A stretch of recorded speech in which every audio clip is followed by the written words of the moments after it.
मैथिली ठाकुर बिहार विधानसभा चुनाव 2025 में प्रचंड जीत हासिल करके यंगेस्ट जेनजी एमएलए बन गई हैं।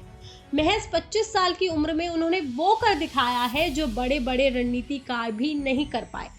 पहली बार चुनावी मैदान में उतरी और पहली ही बार में जीत दर्ज करके अलीनगर की सीट बीजेपी की झोली में डाल दी। लेकिन मैथिली की कहानी इतनी नहीं है। कभी रियलिटी शो के मंच पर रिजेक्ट होने वाली इस लड़की ने संगीत से ऐसी पहचान बनाई कि पीएम मोदी भी इनके मुरीद हो चुके हैं और अब बिहार की जनता ने भी इन्हें अपने दिल में जगह दे दी है। लेकिन मैथिली ने ये सफर तय कैसे किया, चलिए हम आपको बताते हैं। मैथिली ठाकुर का जन्म 25 जुलाई 2000 को बिहार के मधुबनी जिले में हुआ था। उन्हें बचपन से ही गाना गाने का बहुत शौक है। मैथिली 3 साल की उम्र से ही गाना गाने लगी थी और उन्हें ये कला विरासत में अपने पिता और दादा से मिली। उनकी पढ़ाई की शुरुआत वैसे तो गांव से हुई थी, लेकिन बाद में उनका परिवार दिल्ली चला गया था और इसी वजह से मैथिली की पूरी स्कूलिंग दिल्ली से हुई है। यहाँ उनका एडमिशन बाल भवन इंटरनेशनल स्कूल में करवा दिया गया था और फिर 12वीं तक की पढ़ाई उन्होंने इसी स्कूल से की। 12वीं के बाद मैथिली ने दिल्ली यूनिवर्सिटी के आत्माराम सनातन धर्म कॉलेज से बीए की डिग्री हासिल की, लेकिन उन्होंने म्यूजिक का साथ कभी नहीं छोड़ा। पढ़ाई के साथ साथ वो हमेशा संगीत का रियाज करती रही।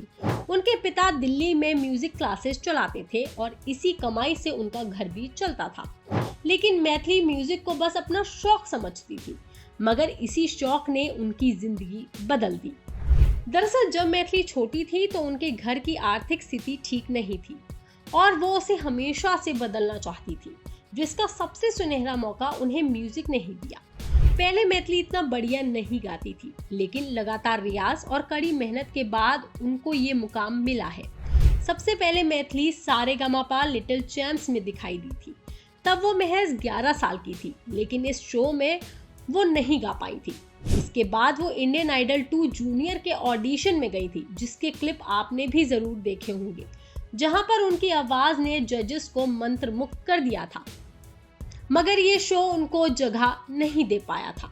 मैथिली को असली पहचान द राइजिंग स्टार शो से मिली। इस शो ने मैथिली को घर घर में पहचान दिलाई, जिसकी वजह से उनकी अपनी एक फैन फॉलोइंग बन गई। इस शो के बाद उनको कई गानों, स्टेज शो और लाइव परफॉर्मेंस के ऑफर मिलने लगे और मैथिली एक स्टार बन गई। इसके बाद उन्होंने अपना एक YouTube चैनल भी शुरू किया, जहां वो अपने भजन, लोकगीत और शास्त्रीय संगीत के वीडियो अपलोड करने लगी। धीरे धीरे उनके वीडियोस वायरल होने लगे और कुछ ही सालों में मैथिली देश की उन चुनिंदा गायकों में शामिल हो गई जिनके गानों में भारतीय लोक संस्कृति की आत्मा झलकती है। आज उनके चैनल पर 5 मिलियन से भी ज्यादा सब्सक्राइबर हैं। उनकी हर वीडियो लाखों में व्यूज हासिल करती है। उनके इंस्टाग्राम पर 6.4 मिलियन फॉलोअर्स हैं।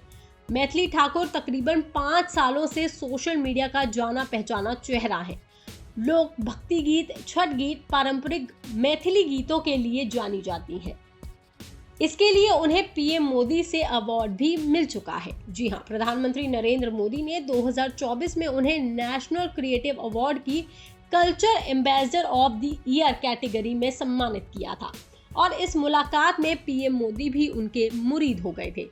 इस बात में कोई शक नहीं है कि मैथिली अपनी सुरीली आवाज से करोड़ों के दिलों पर राज करती है। भक्ति गीत के अलावा वो भोजपुरी और हिंदी गाने भी गाती हैं और इन्हीं सब जरियों से उनकी अच्छी खासी कमाई भी होती है। मीडिया रिपोर्ट्स के मुताबिक वो हर महीने करीब 12 से 15 लाइव शो करती हैं और वो एक शो के लिए 5 से 7 लाख रुपए चार्ज करती हैं, जिसकी वजह से उनकी मासिक कमाई लगभग 90 से 1 करोड़ तक होती है। सारे सोशल मीडिया प्लेटफॉर्म से भी उन्हें मोटा पैसा आता है। इन्हीं सब से उन्होंने अपनी आय और कुल संपत्ति भी बनाई है। चुनावी हलफनामे के मुताबिक उनकी चल संपत्ति, यानी कि वो संपत्ति जिसे हिलाया डुलाया जा सकता है, जैसे कि बैंक बैलेंस, गहने, गाड़ियां वगैरह, उनकी कुल संपत्ति यानी कि उनकी कुल चल संपत्ति 2.32 करोड़ रुपए है और वो 1.5 करोड़ की अचल संपत्ति भी रखती हैं और इन सबको मिलाकर के उनकी कुल संपत्ति 3.82 करोड़ रुपए से भी ज्यादा आंकी जाती है, जो कि इतनी छोटी उम्र में एक बहुत बड़ी बात है। आज मैथिली ठाकुर भारत की सबसे चर्चित लोक गायकों में से एक मानी जाती है। उनकी बढ़ती पॉपुलैरिटी को देखते हुए ही बीजेपी ने मैथिली ठाकुर को अलीनगर सीट से अपना उम्मीदवार बनाया था, इस उम्मीद के साथ कि उनकी साफ और सुथरी छवि और उनका बोलना और उनकी आवाज पार्टी को एक मजबूत युवा चेहरा देगा। मैथिली भी इस भरोसे पर पूरी तरह से खड़ी उतरी। बीजेपी को जहां इस सीट पर कभी जीत नहीं मिली थी, वहां मैथिली की वजह से ये सीट बीजेपी के खाते में आ गई। महज 25 साल की मैथिली ठाकुर ने पहली बार चुनाव लड़ते हुए दिग्गज आरजेडी नेता विनोद मिश्रा को 11,700 से भी ज्यादा वोटों से हरा दिया और वो बिहार की सबसे कम उम्र की विधायक बन गई है। वहीं बीजेपी को भी पहली जेनजी विधायक मिल गई है। अब यंग जनरेशन उन्हें सांस्कृतिक गौरव और नई नेतृत्व की मिसाल मान रही है।